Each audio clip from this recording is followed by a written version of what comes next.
Hello viewers, welcome to today's 5 Minutes Global News with DS. Breaking news. President Obama has been accused of treason, not just by a citizen, but by the now President Donald Trump. Now take a listen. Barack Hussein Obama, have you heard of him? And except for the fact that he gets shielded by the press for his entire life, that's the one he's guilty. It's not a question. This was treason. Still in the US, the Epstein file has divided the MAGA camp. Most are saying that they're disappointed with the way the president is taking or not releasing the file, while some are saying that it's just secondary witch hunt against the now president, Donald Trump. Take a listen. Sort of a witch hunt, just a continuation of the witch hunt. The witch hunt that you should be talking about is they caught President Obama. And for those that don't really know what the Epstein file is, it's just Epstein is a man who has connection with all political leaders and business moguls. And some people accuse him of doing some shady things with human beings. You know, he has a camp, he has an island and all that stuff. So, but anyways, whatever that happens over there, we're here to watch. So let's move forward. Remember the Indian and Pakistan war that almost happened? Now take a listen to what Donald Trump just said. Something I'm very proud of. We stopped a lot of wars. And India, Pakistan, that was going. In fact, planes were being shot out of there. Four or five, but I think 5 jets were shot down actually. And Lindsay, that was getting worse and worse, wasn't it? Now, for those who don't understand the weight of this war, assuming it happened, Pakistan is a nuclear state. India as well is a nuclear state. Both countries have nuclear weapons. So that means it could really escalate, and just like that, they could just nuke each other. And that would be a global catastrophe. But President Donald Trump, stopped the war. So we have to give him credit for that. Now, let's go all the way to Russia, Ukraine.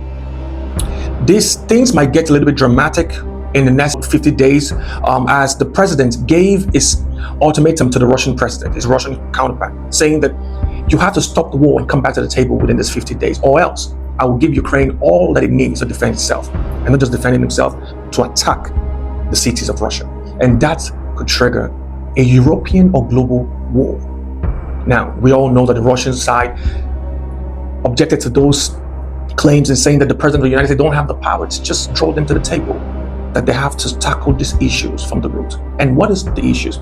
That Ukraine has to be demilitarized. And Ukraine, again, is actually a Nazi camp. Now, for those who don't really know the combination between the Nazi and Ukraine and Russia, I mean, just do your research and Google the Nazi war, the Second World War. All right, so let's come back home to Africa. Right.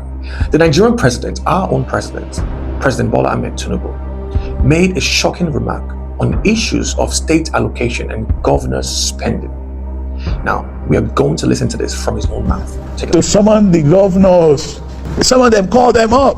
I'm doing my best to improve the revenue of the country and giving them their due. But they must equally be sympathetic to the populace, and they must consider the need of the local people. Now we'll be people reside in the local government. Our own African political traits. What are the traits that we find in Africa always happening concurrently? Okay, so let's go to this one.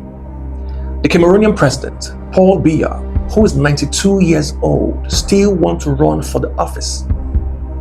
A 92 years old president still wants to run, I think, for 6 years tenure. So that means he wants to be 100 in office. Yes, they have good and advantageous stuff that he has done for the people. I think the people has prosper in terms of economical infrastructure development and so many things, but he's old. So you want to tell me that in the whole of Cameroon, we can find a young mind that can do better? Well, if I'm pointing hands at Cameroon, we have other African countries that are doing the same thing. Would they be a sort of the age gap between political office and just political leaders? I mean, we have to think about that, right? They ought to be like a certain age. When you're there, you can't run for office, mostly for the mega office like the president or governor. But you can run for the, LG, local government chairman and stuff like that. We have to look into it. All right, now we've come to the end of this remarkable 5 Minutes Global News with DSNMD. Stay tuned for more updates. Don't forget to follow, subscribe on all our social media handles, 5 Minute Global News, DSNMD Network, and all Showtel Talks. God bless you and stay blessed.